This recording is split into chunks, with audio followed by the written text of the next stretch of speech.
Hi, this is DeRosa, bringing you another question from one of my students.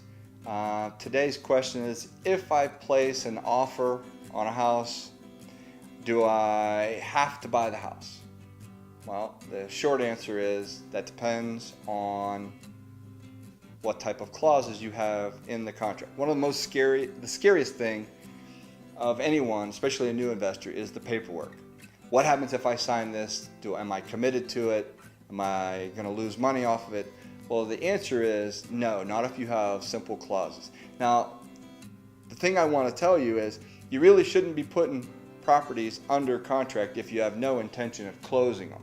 However, we all know that certain things crop up from time to time that the houses don't appraise, or you look at it later and go, this isn't as good a deal as I thought. So there's lots of reasons why you need to gracefully exit out of a property.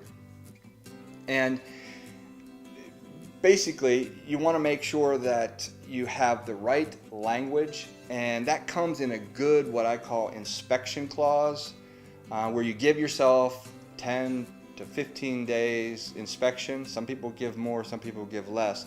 But by putting yourself an inspection period in there of, let's say, an average of 10 days, that gives you 10 days to do your due diligence, to understand, is this thing going to be a good deal? In those 10 days, you can have all kinds of things done. You can reevaluate your numbers. You can have a contractor go over and look at the renovations if you're going to rehab it. All kind of things that you can get done. You can even have an inspection done. An appraisal usually takes longer than 10 days, but if you're brand new and that's what you think you need, that gives you that out clause. The other thing that you can put in there under special stipulations is a clause called subject to partner's approval. When you place that clause in there, that allows you to exit that contract or agreement at any point for any reason because your partner says, I don't think it's a good deal. Now, you may ask yourself, who's my partner?